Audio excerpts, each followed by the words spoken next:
2.5 years ago. So in that amount of time, the amount of touring we've done, and there was a lineup change halfway through the first record as well, and that really changed the overall texture of the record, because we went from a 5-piece down to a 4-piece.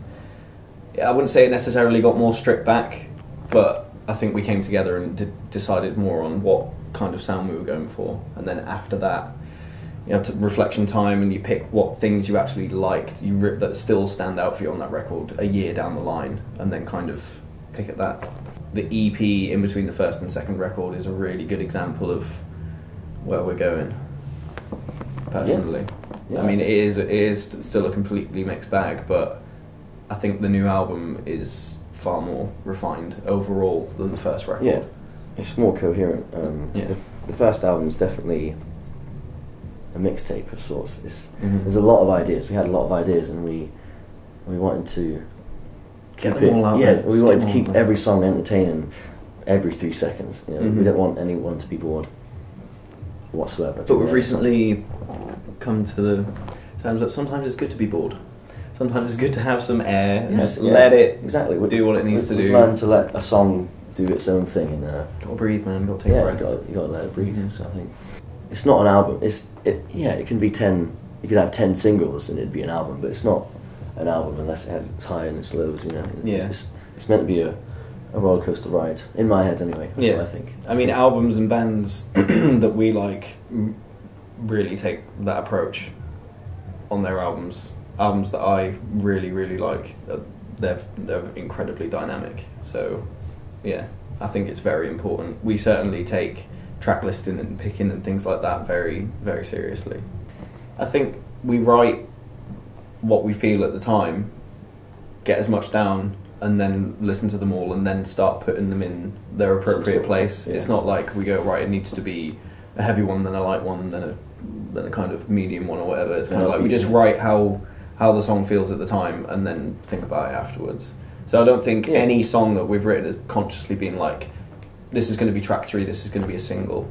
I don't think we ever really think like that. It was more like, I've got an idea for a song, let's embellish upon it, write this song, and then see where we can fit it in, or if it does fit in. There's a lot of ideas that probably won't make it onto the record. I think we've got some, like pretty much 20 song ideas for the second album, but half of them won't make the cut. So definitely, it's not a conscious effort to write the songs into some sort of context for the album. It's more maybe subconsciously we do. Yeah, perhaps. But it's not a conscious effort. Yeah.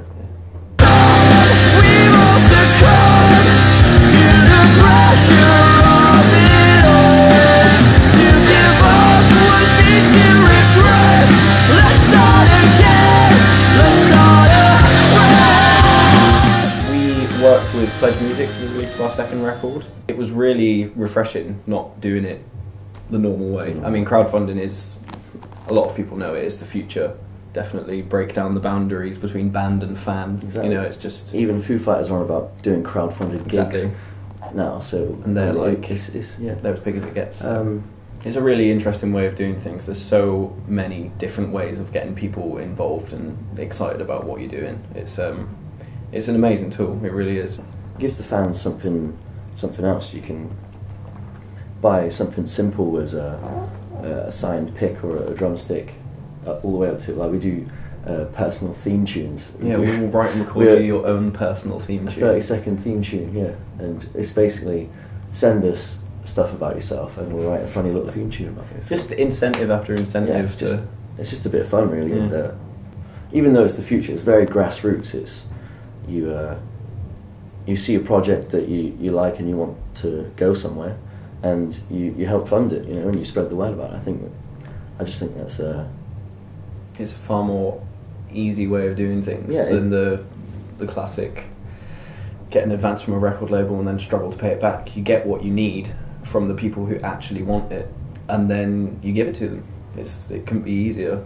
It's essentially playing to the demand. You know exactly how many people want to listen to it from the off and want the early release. So the EP that we had there, those songs weren't going to be used for the second album. So it was a way of us getting those songs out to people. We'd been sitting on them for far too long. Yeah, we just it needed started to get out really there. frustrated. So we were like, hey, we can use this as a platform to get this out, as well as, keeping people updated with the rest of the full album, the rest of the full second album. Yeah.